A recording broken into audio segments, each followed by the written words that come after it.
Quando o Mashiba perde a paciência e lança seu primeiro golpe, o Ippo não perde tempo e parte para uma investida rápida e avassaladora que faz o Mashiba assumir: eu tenho que te levar a sério.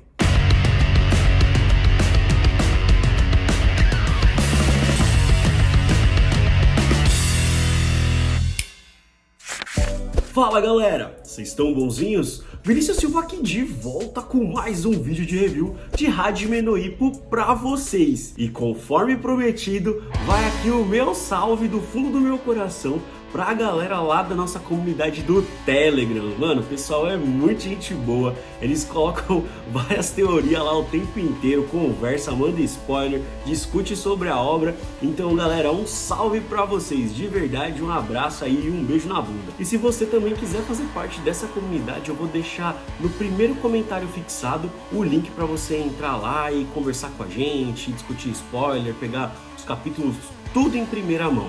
Combinado? E agora sim, bora pro vídeo. O capítulo 1437, Cópia Perfeita, começa com o Ippo reagindo ao ataque que o Mashiba começou a desferir lá no último capítulo. E notem que nessa primeira página a gente já consegue notar um mix de emoções lá do pessoal da Academia Torro, onde a gente vê que tem uma galera ali surpresa, outros até um pouco apreensivos e até mesmo com raiva. E agora prestem atenção na sequência de quadros, ou melhor, de painéis que a gente vai ver aqui pela frente. O Murikawa, ele foi muito bem intencionado quando ele fez isso, pois quando a gente já vê o primeiro quadro, a gente já vê a dimensão da luta, né? A distância ali entre os dois lutadores e a visão que o Ippo tem ao ver o flicker do Mashiba chegando. Logo em seguida, o Ippo já dispara em direção ao Mashiba com uma velocidade impressionante, pois antes mesmo que o Mashiba recue o seu flicker, o Ippo já está completamente posicionado, novamente no ponto ideal,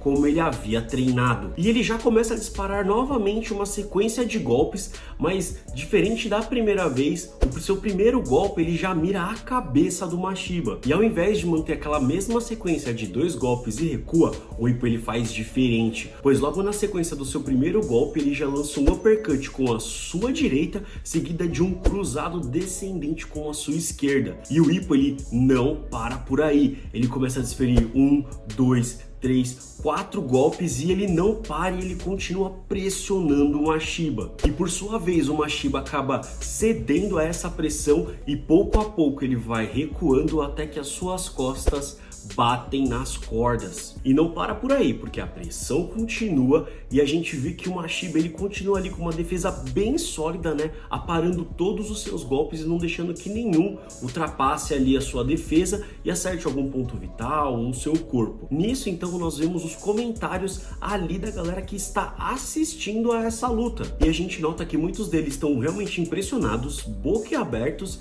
e alguns poucos comentários que a gente consegue ver são com relação à intensidade e à velocidade da aproximação que o Ippo teve ali, que ele foi com tudo, diminuiu a distância e tá pressionando o Mashiba. Alguns até se perguntam, mas o que tá acontecendo aqui, né? Como que pode, tipo, um cara que tá prestes a ter uma disputa por um título mundial tá sendo pressionado por um cara que tava aposentado, quer dizer, que tá aposentado. Então nós vemos o que se passa na cabeça do treinador Torro, que tá bem ali do lado, vendo o seu lutador sendo completamente pressionado pelo Ippo. E ele finalmente percebe que o que era a maior vantagem do Mashiba, ou seja, a distância, o Ippo conseguiu subjugar facilmente, com uma aproximação explosiva que quebrou o ritmo do Mashiba por completo. E isso é algo que o Ippo de antigamente não conseguia fazer. Além disso, o treinador Torro também nota como o Ippo ele consegue manter ali a sua aproximação, ficar bem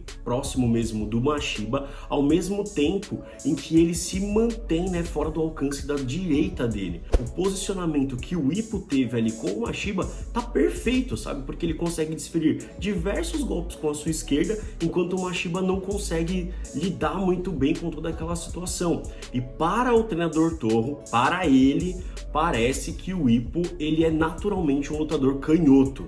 Tá, é pra ele, porque eu particularmente acho que não, mas isso aqui é um assunto para um outro vídeo.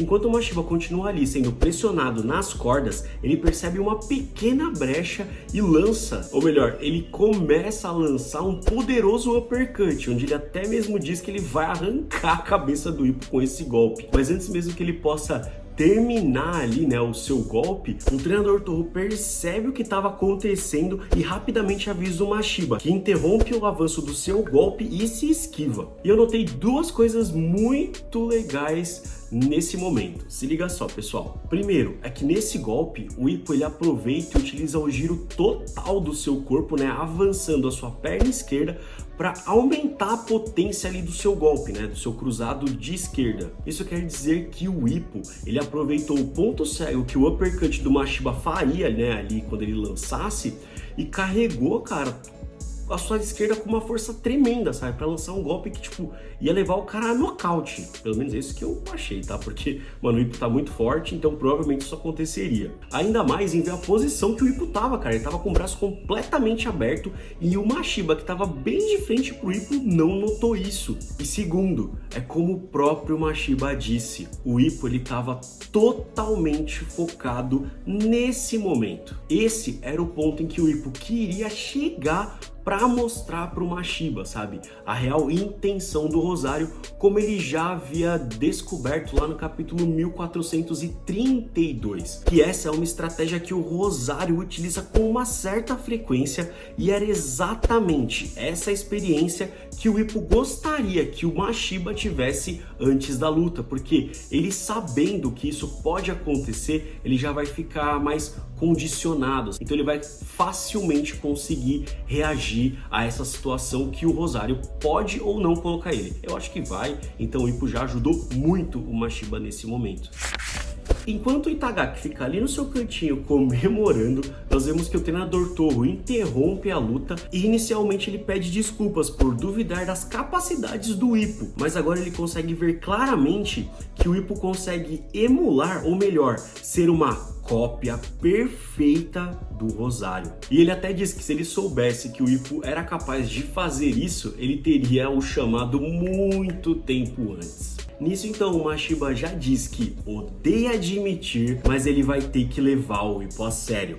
E a partir daquele momento ele vai utilizar a estratégia para a luta do título. Então o Mashiba já se coloca numa base, como o próprio Ippo diz, mais aberta, né? Ele deixa ali as pernas mais espaçadas, que é coisa que o Mashiba não fazia antes, né? Como a gente pode notar no começo desse capítulo mesmo. E além disso, o Mashiba utiliza a posição do seu tronco mais quadrada, tá, pessoal? Para quem não sabe, quadrada é quando você deixa os ombros mais paralelos com o seu oponente, né? Você fica meio de frente assim para ele. E a outra posição, que era que o Mashiba costumava utilizar, era aquela posição mais afiada, que é quando você fica na lateral assim, né?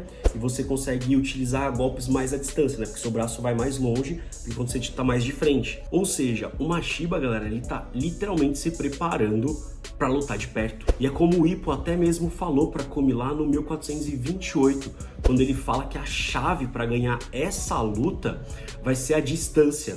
E não a distância em que você está acostumado a lutar, e sim o quanto você consegue lutar na distância que você não é dominante, né? Que você não está acostumado, fora da sua zona de conforto. E quando a gente vê ele com uma base mais aberta, que prioriza principalmente a estabilidade, sabe?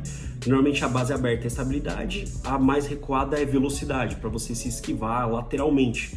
Então a gente vê que o Mashiba, galera, ele está preparado para uma trocação, porque essa base mais aberta, ela é boa para você conseguir ter uma movimentação de tronco melhor, né? Você consegue se movimentar para os lados, para trás, para frente, com uma maior facilidade do que quando você usa uma base mais estreita. Então, ao que parece, o Mashiba realmente está preparado para lutar na zona de conforto do Rosário. E agora o que resta a gente saber é se o Rosário vai se preparar mesmo para lutar a longa distância contra o Mashiba. Ah, pessoal, e se ficou alguma dúvida com relação aos tipos de base e as diferenças entre elas, tem um vídeo que eu assisti há um tempo atrás, eu até tive que procurar aqui para achar, de um canal chamado Fight Tips. E lá ele explica as diferenças entre as bases e como mudando ali as bases, você fazendo uma mescla entre elas, você consegue ajustar o estilo de luta diferente, tá? Eu vou deixar aqui no card, o vídeo ele é em inglês, mas se tiver curiosidade, se você tiver um pouquinho de paciência ali em ajustar a legenda automática, a tradução automática do próprio Google, acho que vai dar para assistir sim, e é uma ótima experiência para você expandir aí os conhecimentos, não é verdade?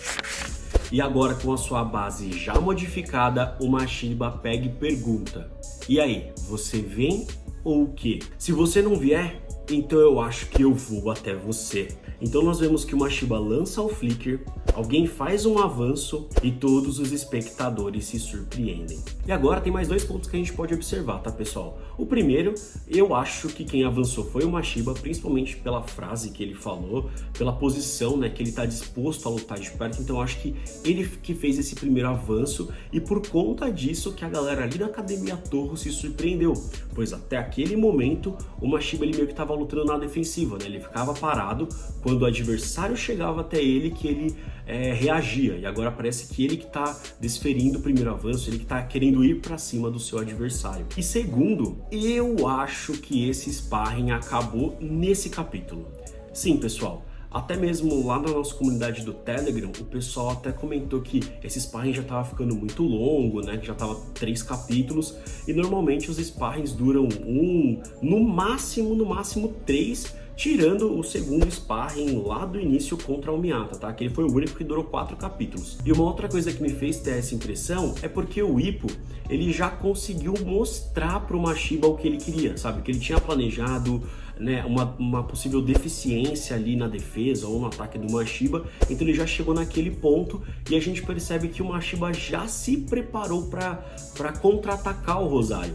Então eu acho que essa estratégia, né, esse contragolpe, essa técnica ou tática, ela só vai ser mostrada no decorrer da luta do Rosário. E no ponto em que o capítulo parou agora, dá pra perceber que assim, vai acontecer uma coisa muito legal, mas não vai ser mostrada, e aí vai ter 1 ou 2 capítulos ali que vai ser o pré-lutas, que é aquele lance da galera se reunindo no Korakuen Hall, vai mostrar algumas lutas, sabe, tipo o pessoal indo lá, encontrando tipo o Sendo, o Miyata, indo ver a luta do Mashiba e tal, pra depois sim começar a luta do Rosário. Pelo menos essa é a impressão que eu tenho, né, que eu tive. E voltando mesmo na questão do capítulo, principalmente nesses dois últimos, né, nesse e no anterior, a gente percebe que se nós tirássemos aqueles 2 painéis lá do início, né, colocava, sei lá, uma sequência só de uma página ali do avanço, a gente facilmente conseguiria juntar os dois e fazer um capítulo só. Então eu acho que esse capítulo meio que foi uma questão editorial mesmo, né, que a editora, o editor ali do Morikawa tomou para que a gente não tivesse mais um capítulo com poucas páginas. Pelo menos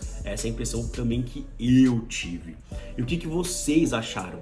Vocês acham que esse sparring vai continuar? Ele vai acabar? O que vocês estão achando dessa luta, do desenvolvimento do Ippo?